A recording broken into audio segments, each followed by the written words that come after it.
salen los barcos, por ahí se unos aquí.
Today? Terrific. All right.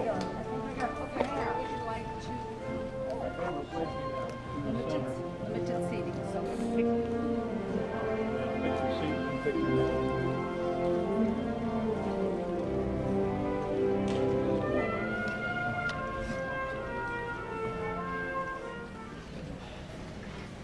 Good evening, ladies and gentlemen, and welcome to our theater. In order to preserve the dignity of our presentation, we ask that there please be no eating or drinking. Please, no flash photography, including camera phones. And we also ask that you take a moment at this time to silence your cell phones and any electronic devices as a courtesy to those seated so closely around you in the theater. And now, Walt Disney World is proud to present the Hall of Presidents, a celebration of Liberty's leaders. It's narrated for you by Morgan Freeman. We hope you enjoy.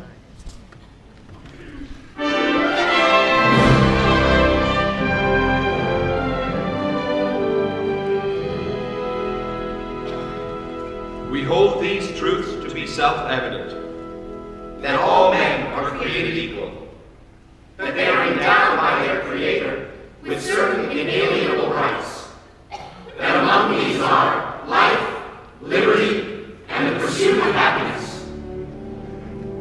Almost 250 years ago in Philadelphia, a dream was born.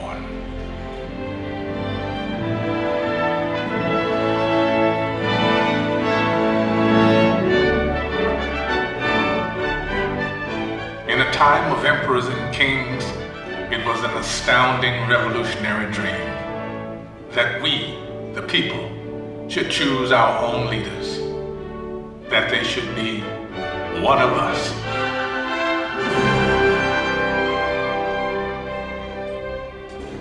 This was a dream born of fire, safeguarded by sacrifice during a brutal winter at Valley Forge. Yet it was a dream that was almost over before it had truly begun. The war for independence had left the American colonies bankrupt. Leaders argued, unpaid troops rebelled, and some even cried out for a return to monarchy and for General George Washington to be crowned King of America. But the man who had led an army of farmers to victory over the mighty British Empire made it clear that the only title he desired was citizen of the United States of America. I am at a loss to conceive what part of my conduct could have given encouragement to an idea which to me seems the greatest mischief that can befall our country. If you have any regard for yourself, banish these thoughts from your mind. But when the new nation finally adopted its constitution, and it came time to elect its first president, there were no doubts about who that president should be. Only he had such doubts. I fear my countrymen will expect too much of me. I walk on untrodden ground. There is scarcely any part of my conduct which may not hereafter be drawn into precedent. In the end, Washington set the most important precedent of all. The man who could have been king stepped down after 2 terms in office and took his place again amongst the people. By insisting that he was, above all other things, one of us, he made it possible for any of us to dream of serving the nation in its highest office.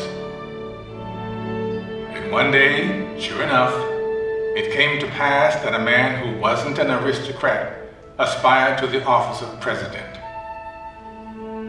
Andrew Jackson was a battle-forged frontiersman, and according to his predecessor, President John Quincy Adams, a barbarian who cannot write a sentence of grammar and can hardly spell his own name.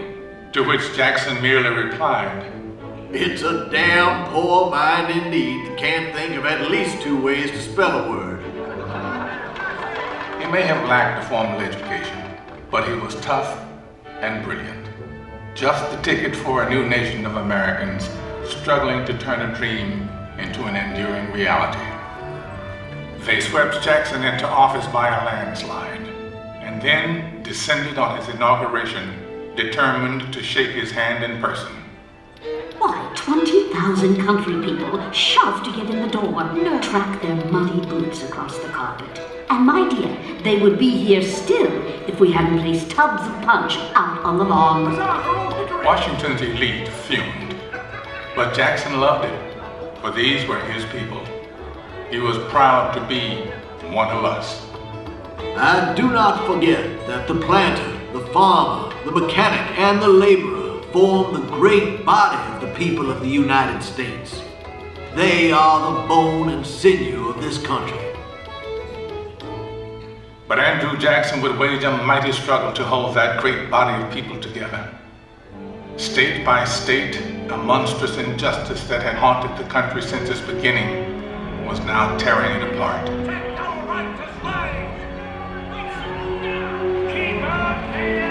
As civil war threatened, we searched deep in our heartland for a leader equal to the ordeal ahead. It was perhaps a vindication of the American dream that we found a plain-spoken, self-taught lawyer from Illinois whose campaign platform could be summed up in 5 simple words. All men are created equal. I say this government cannot endure, permanently half slave and half free. A house divided against itself cannot stand. Abraham Lincoln's words touched the hearts of reasonable men. And in 1860, we sent him to Washington, where he would face the hardest task that any American president would ever face. I know there is a God, and that he hates injustice and slavery. I see the storm coming. I know his hand is in it. If he has a place, work for me. And I think he has. I believe I'm ready. I am nothing. But truth is everything. And with God's help, I shall not fail.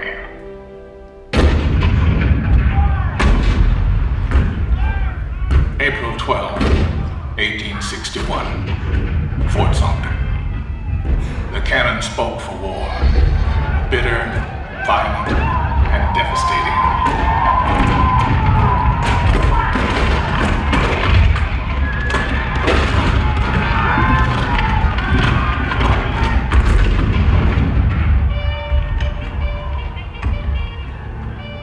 The blood of 500,000 Americans was shed in the dark days of our Civil War. But as the sun rose on a cold November day in 1863, thousands of Americans gathered on the battlefield in Gettysburg to hear President Abraham Lincoln give meaning to our sacrifice.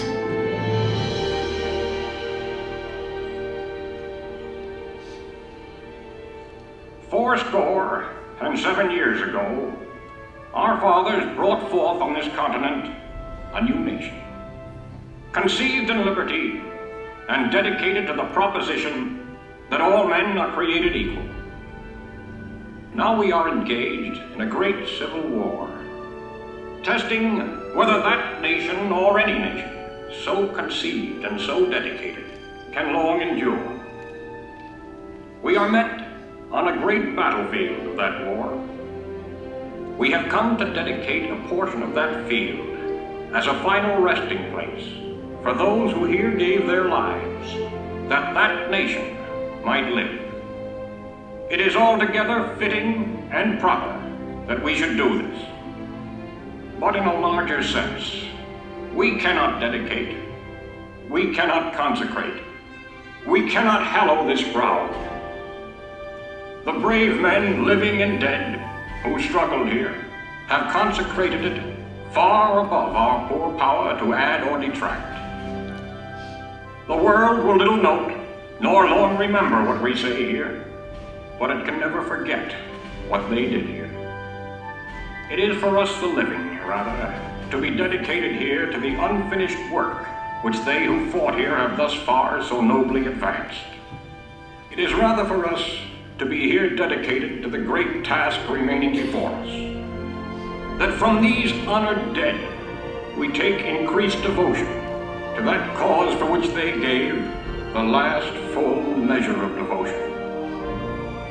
That we here highly resolve that these dead shall not have died in vain, that this nation, under God, shall have a new birth of freedom, and that government of the people, by the people, for the people, shall not perish from the earth.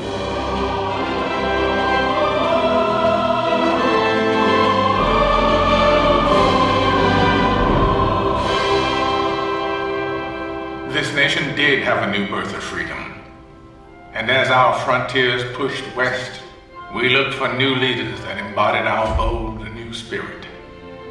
Leaders like Theodore Roosevelt, born to wealth and privilege, but imbued with the spirit of the American frontier. He rode with cowboys and led his rough riders up San Juan Hill during the Spanish-American War. This kind-hearted, tough guy fought against monopolies and for the working class. We called him Teddy. Anything else would have been far too formal. He even refused to call his official residence the Executive Mansion. To him, it was just a house. It was just a White House. And so, it would always be called. 3 decades later, his distant cousin Franklin Delano Roosevelt would occupy that same White House and lead the country through its hardest trials since the Civil War. A world war was looming, and the Great Depression had paralyzed a great nation. The president we called upon to lead us through those hard times was himself paralyzed by polio. But with determined optimism, he had triumphed. And now he was ready to share his cheerful strength with a badly frightened people. During FDR's fireside chats on the radio, entire cities came to a standstill and listened. The people themselves. Let us unite in banishing fear. Together, we cannot fail. In a calm and reassuring voice, he called out to America, and America answered back. We're just modest, middle-class people having lost what little we had. My savings are tied up in a closed bank. I believe that you will guide us through these Protect dark us days. from that conflict in Europe, dear President. And I expect to be in service shortly. Now we know we are not fighting alone. I feel that at last we can hope. With that hope, we began to believe in the future again. FDR had reminded us of the power of the American dream. 16 years later, America's youngest elected president once again called upon the power of the people to change the world. Let the word go forth from this time and place to friend and foe alike that the torch has been passed to a new generation of Americans. John F. Kennedy's stirring words ushered in a historic decade of civic activism in which ordinary Americans struggled to right old wrongs and chart new frontiers of possibility. It has always been the role of presidents to remind us of our roots, to call us to the future. In their best moments, they speak words that are already there in our hearts, especially in times of tragedy. All I have, I would have given to let not to be standing here today. We mourn 7 heroes. We mourn their loss as a nation together. You have lost too much, but you have certainly not lost America, for we will stand with you.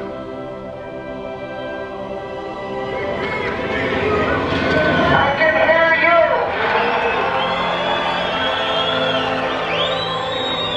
I can hear you! The rest of the world hears you!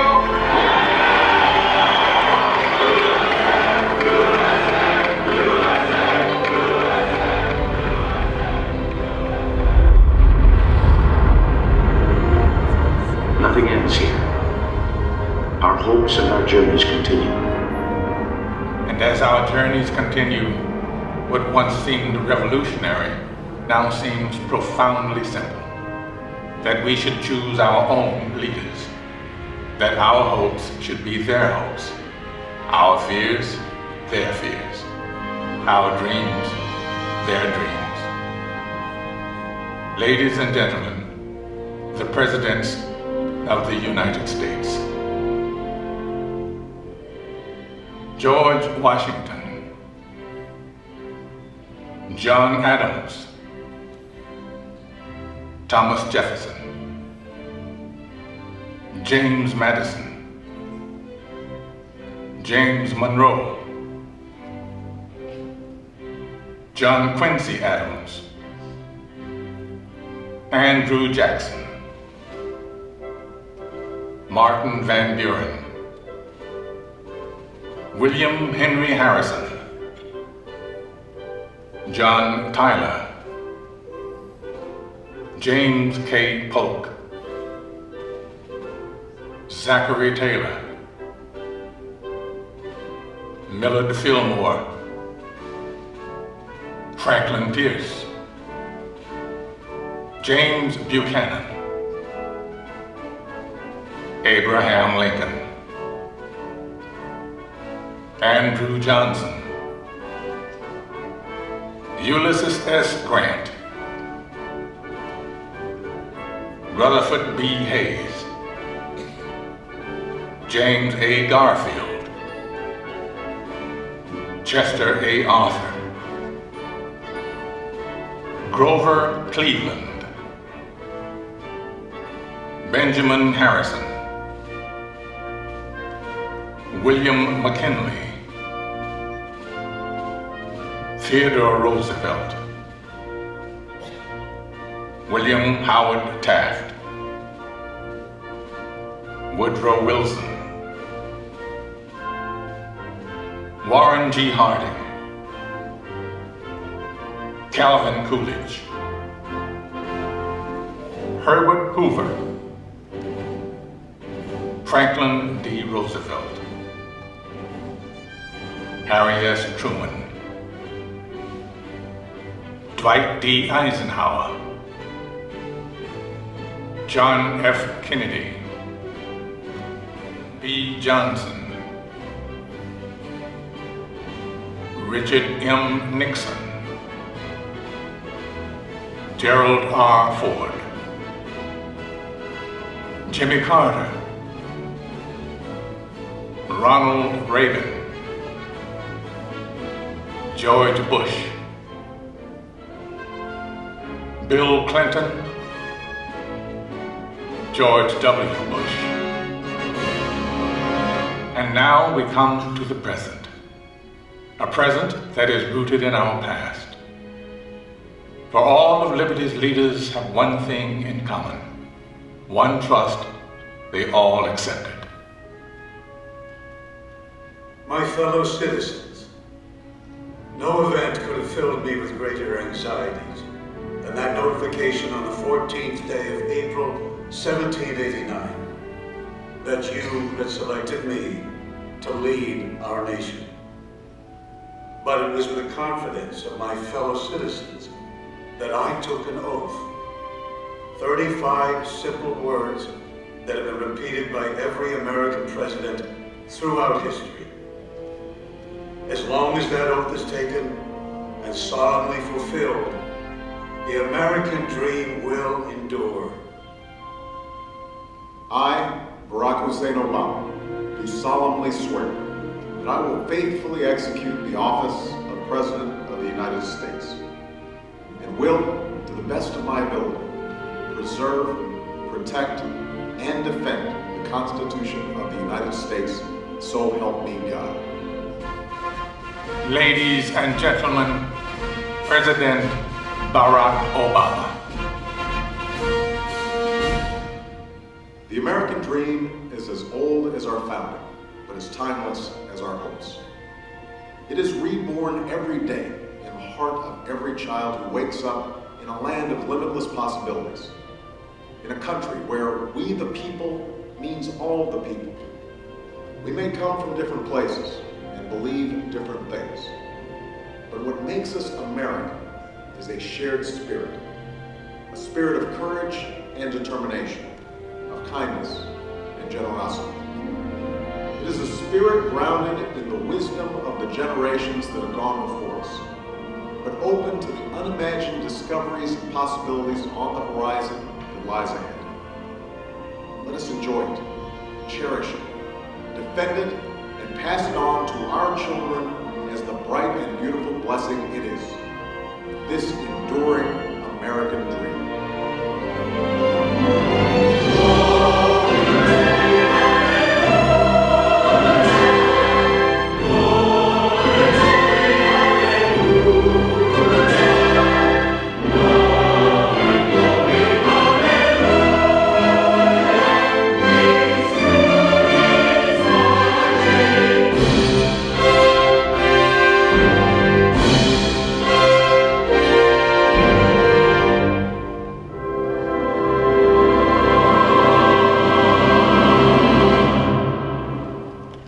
Enjoyed this afternoon's presentation of the Hall of Presidents. At this time, we ask that you please rise, gather all of your belongings, and exit only to your right.